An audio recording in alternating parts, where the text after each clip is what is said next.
Hi again, everyone. Welcome to a cosmic conversation with me, Marie. And me, Tina. Today, our location is the Kaplica beach. Isn't it gorgeous? It's absolutely. Oh, I'll tell you what. We're at the moment of recording. We're in the beginning of March 2024, and it's absolutely gorgeous, isn't it? Well, while we make you feel jealous, we'll continue our dream series. Last week did the meaning of dreams, didn't we? Just a little bit of fun. Textbook meanings. Yeah, textbook meaning. If you didn't listen to last week's, please go ahead and go back and listen after this one. Welcome back all the people that have been following us, and hello to everybody who's just joined us. We'll start off right with this guy called Matthew Walker. He's a neuroscience and psychology professor, and he did a book called Why We Sleep. But he has a little bit of a theory. He believes that we become a little bit psychotic, when we dream, because... So when we were awake, not when we were dreaming. Well, this is exactly what his point. You're seeing things that are not there, so you're hallucinating. You believe things that are not true. You're delusional. Time was messed up. You've got disorientation.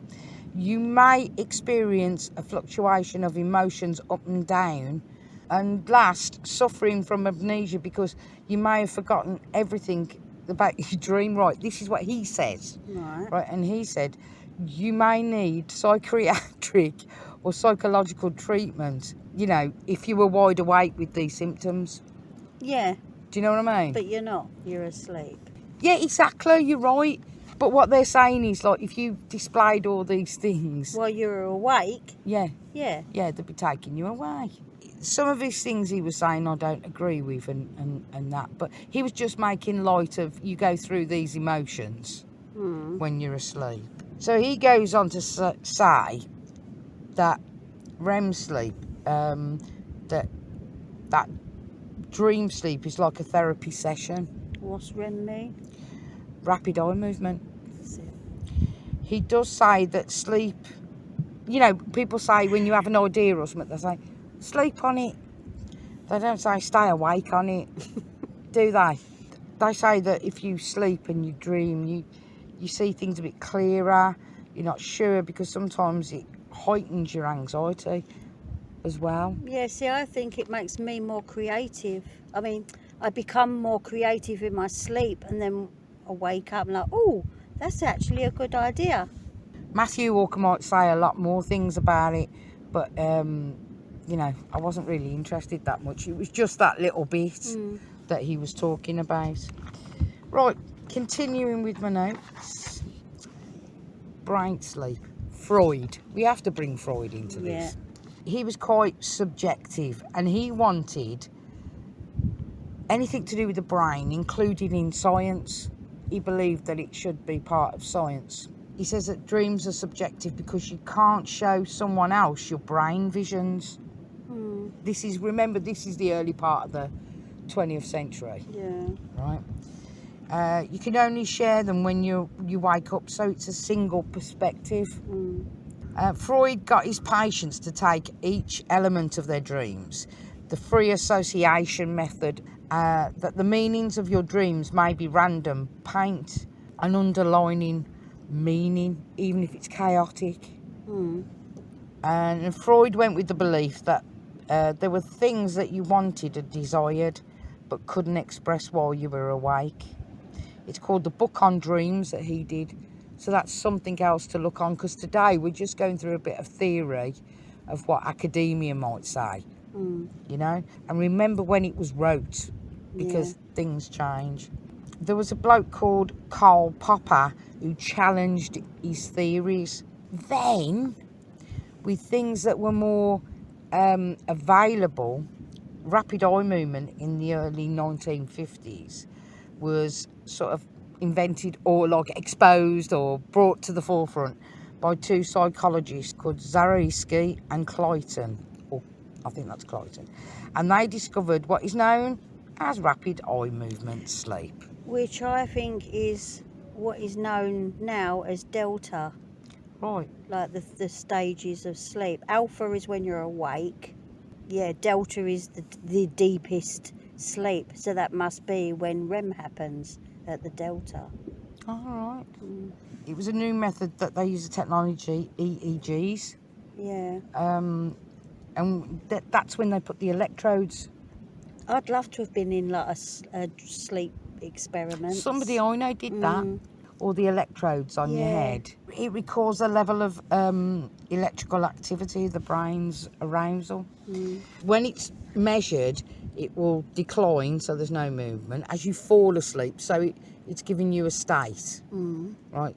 They found that it was correct, but after time passes and during a typical 8-hour sleep, the brain reactivates after 90 minutes and goes down then and then comes back up for another 90 minutes.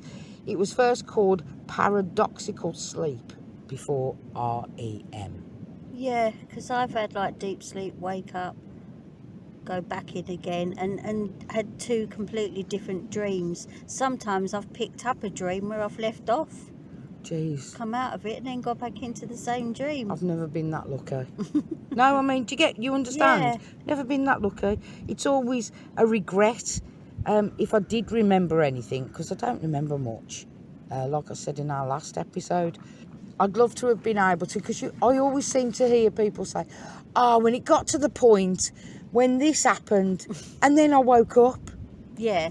Being paradoxical sleep, paradox is the state of your sleep, and your brain keeps getting activated as much as when you're awake. When it spikes, obviously, that activity is you're dreaming, and they found that if you awaken someone at the point of this activity, you'll get a chat on the dream called the dream report.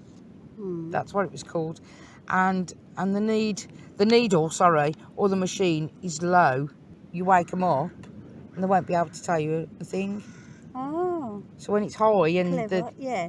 They can catch you at the right time. Yeah. And they still do, like I say, they still put them things on your heads. But they've got a more sophisticated way of looking at the brain now, haven't they? You know, the machines can actually see things.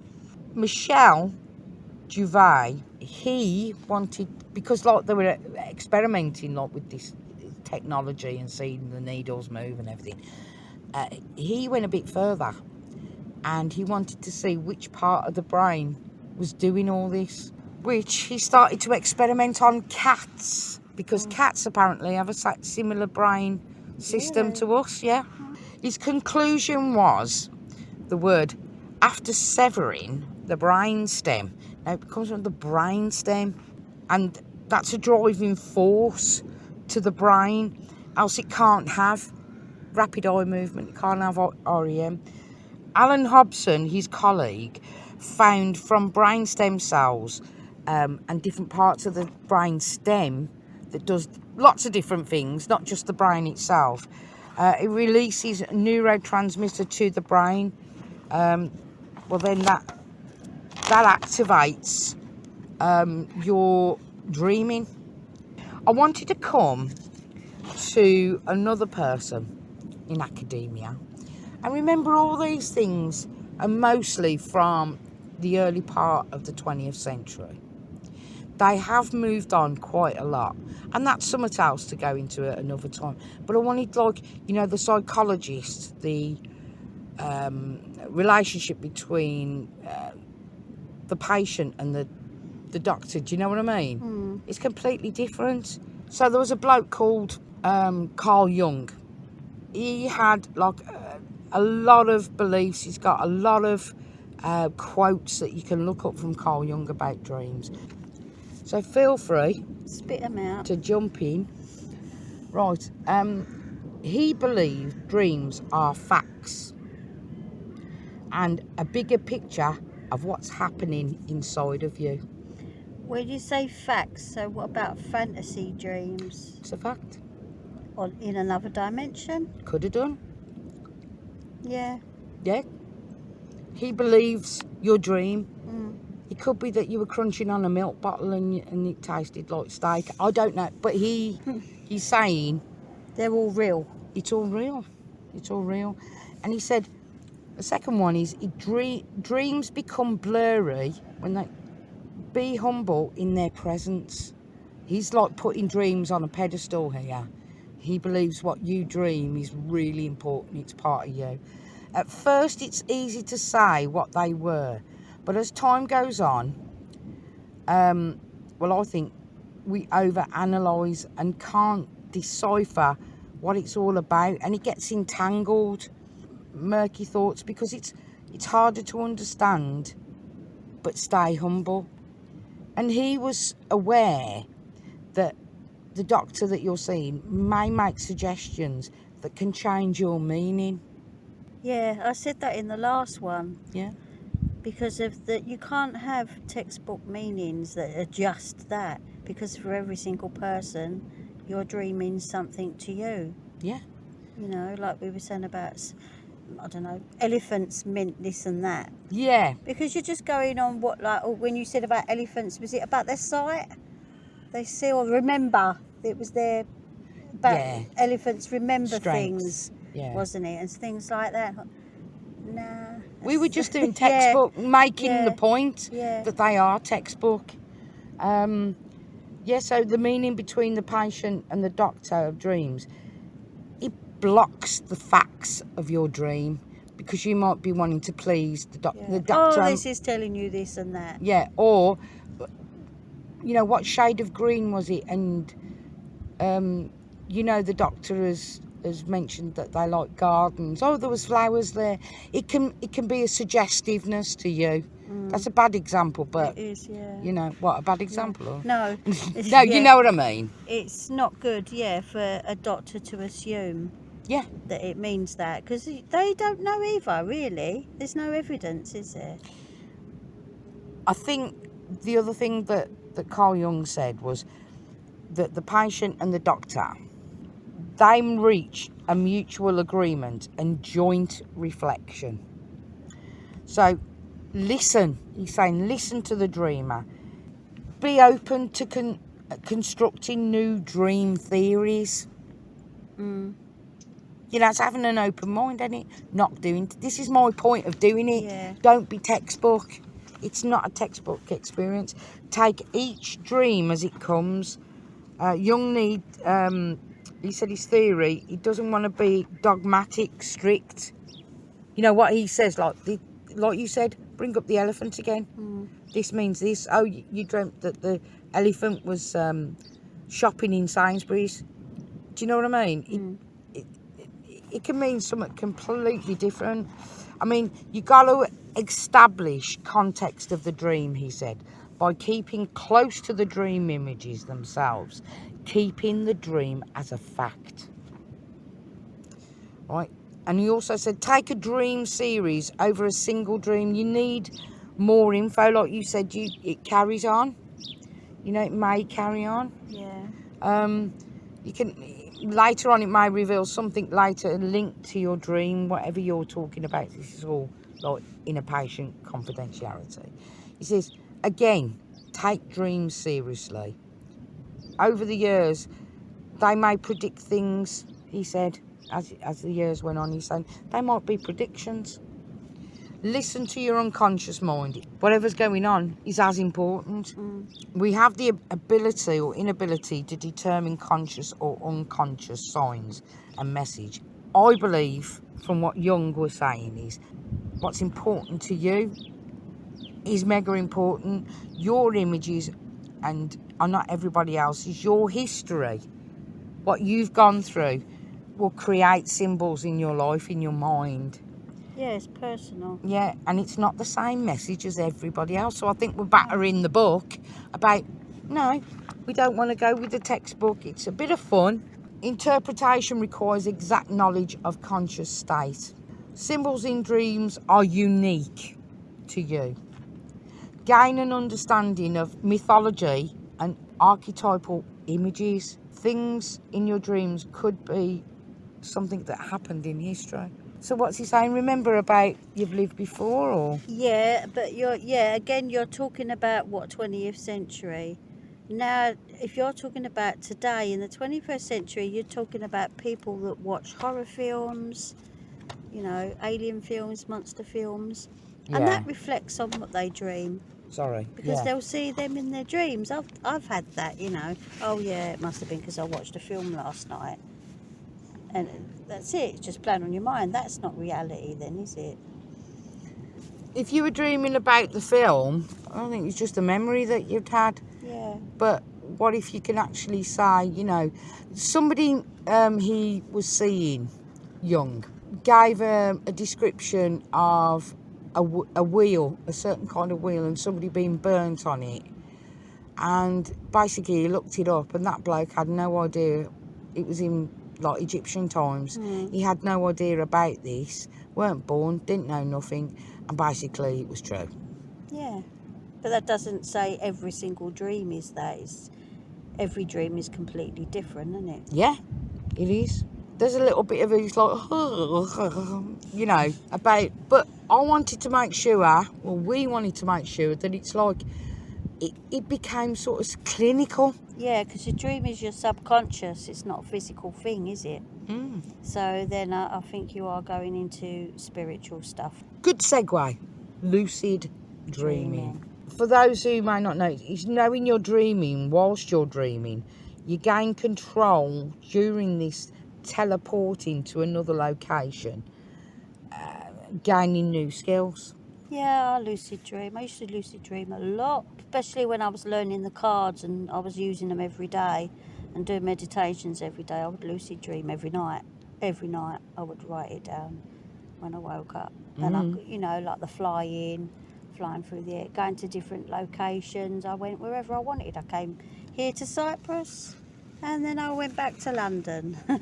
Yeah, I remember that. That's really, really interesting. Yeah, flying off of buildings and landing, just being able to fly. Like, it was lovely. I'd go up in space and I was all in control of it. I was, there was one bit, weren't it, when you was you here and you went back to England and in your dream? Yeah, you know. that was before I went to sleep. I was working on something. I think I said it in the last one, didn't I? The last podcast. I'd been putting out, trying to do time travel, I don't know, but maybe place travel, whatever you want to call it. And then dreamt I was in London when body was in Cyprus, but when I woke up, I was in London. So I don't know if I lost time, I fast forwarded, or what I did in my dream. But when I woke up, I was on the other side of the world. But nobody else was aware of that. Like, they'd seen time go as normal, so I presumed I'd just speeded up time. It says scientists have designed experiments in 2012. What was it called? fMRI scanners, and it measures blood flow to the different areas of your brain, thoughts and actions, and that can be relayed by a series of images. So remember I said about things have moved on where they can literally, the person who is having either REM or lucid, they can communicate with the person that's actually observing them. Those who can control their lucid dreams expand conscious boundaries. Would you agree? Yeah, I think you can learn to do it. Yeah. Oh yeah, there's many people that I've listened to that said, you know, make sure you keep everybody says keep a diary, but the way, I'm not going to talk about it now just in case anybody drops off to sleep doing it, but well, they probably are by now.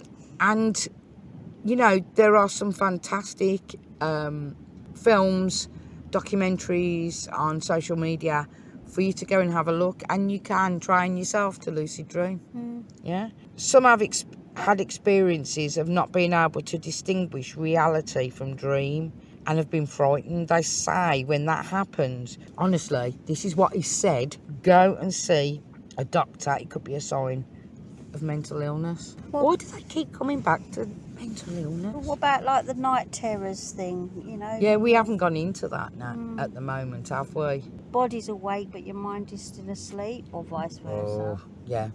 I think I need to look a little bit more into that and things like that. But I say 20 or 30% of the population lucid dream, and they they are leaders or other realm people.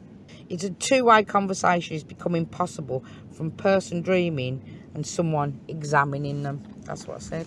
But then people do talk in their sleep, like we said last time, and you can answer them. Yeah, I have asked somebody, like, because our next podcast will be people's experiences of dreams, and we'll be doing a reaction sort of podcast on that. Maybe talking to a couple. When you see the sci-fi movies, you know, from years ago, and they're in a state or hooked up to a machine, and they're either they've passed, they've undead, you know, or something like that, and they're communicating, they're talking. Yeah, I'm sure in the future there will be something that projects the image of your dream onto a screen.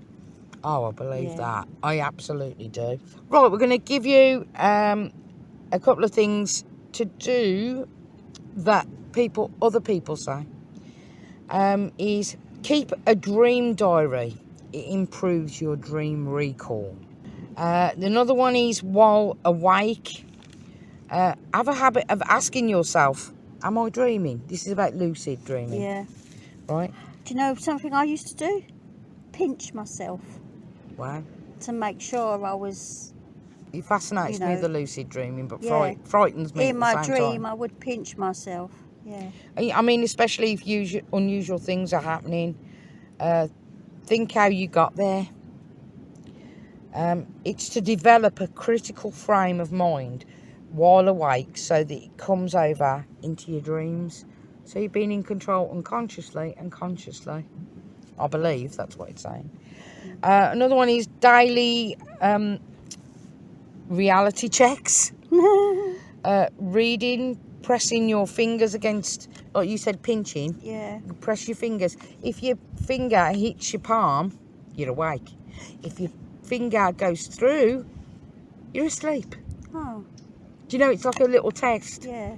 Not good to use the word misfire in dreams. I don't know what that's all about. Right, if you read in the dream, it may not, it doesn't make sense, but sentences, when you're writing them down in your dreams, are created by your imagination. So read them, take them in. They might jump around or reverse when you're also reading things in your dream or when you're writing them. The letters or jumps around. Antonia Zandra is a bloke. Again, he's a professor in America. And he'll go into more detail about lucid dreaming. He actually became a professor on lucid dreaming after he had a lucid dream. So that fascinated him. I mean, is there anything that you want to bring about the academia, or do you think it's a load of bunkum? Then time might have been radios, maybe the beginnings of TV. Now we've got gaming, we've got internet, so it's going to affect your dreams, isn't it? Because your life is different from life 100 years ago. I believe completely. that people have got their microchips, or something in the net, and somebody gets plugged into something. As far as I'm concerned, I'm believing it more and more. So if they can gather information from that, they're going to gather information from dreams, aren't they? Well, I saw a psychiatrist when I was young because I used to wet the bed when I was a young child. Yeah. And it was something to do with sleep and that delta sleep and that REM, where your brain, it completely goes to sleep and doesn't tell your body to wake up to go to the loo.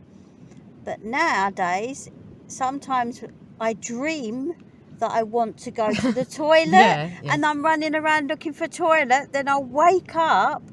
So she was a really good psychiatrist because she's trained my brain to wake up when I wanted to go to the toilet. I'm talking about when I was like 7, 8, 9, 10 years old. And it stopped. Yeah. Wow.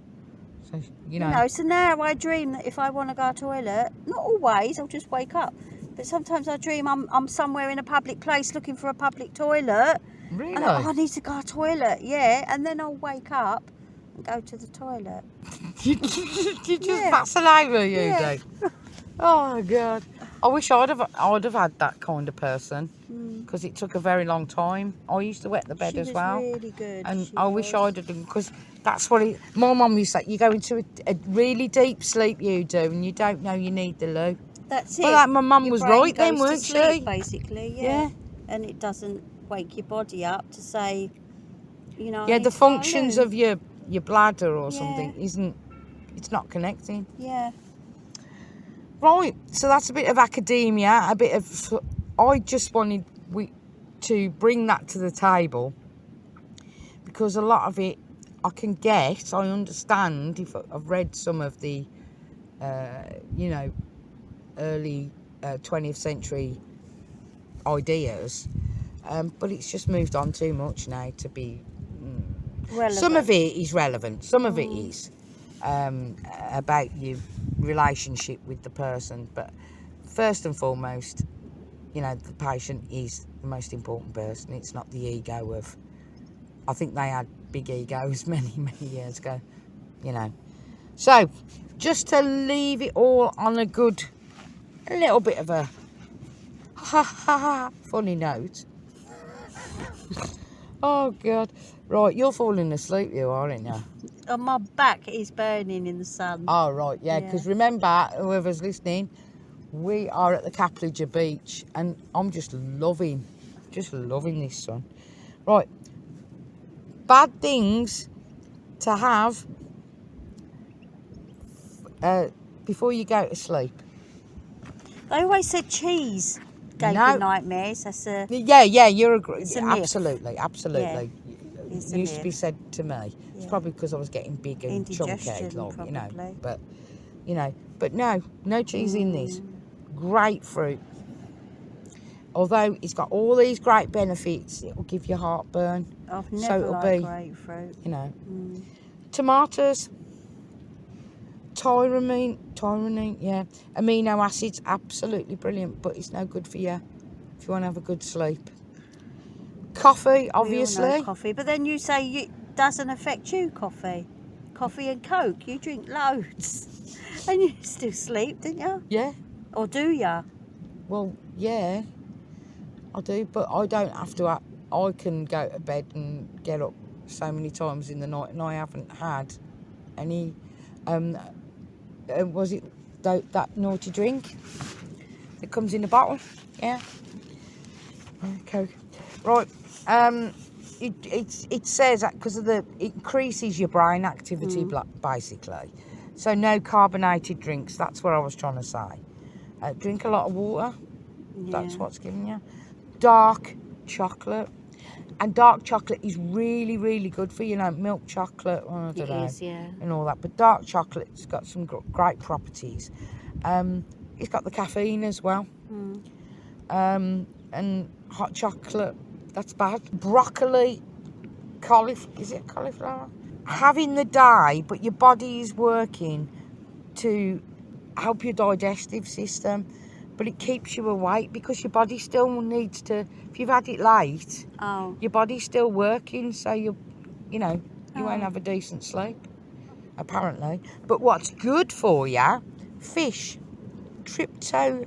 what does that say? Oh, I don't know, but Yeah, it's got something in it. Enhances sleep. Walnuts and almonds. Melatonin, that is really good for sleeping. You can have that before you go to sleep. Milk is very good before you go to sleep because that's melatonin. And the tryptophan, just anybody listening to this, just kick me. Honey is very good for you as well. Chickpeas, as in hummus, to do a hummus. It's a rich source of melatonin. See, I'd go for the nuts and the chickpeas. Yeah. And maybe even the honey, because I'm not vegan, but the milk and the fish, no.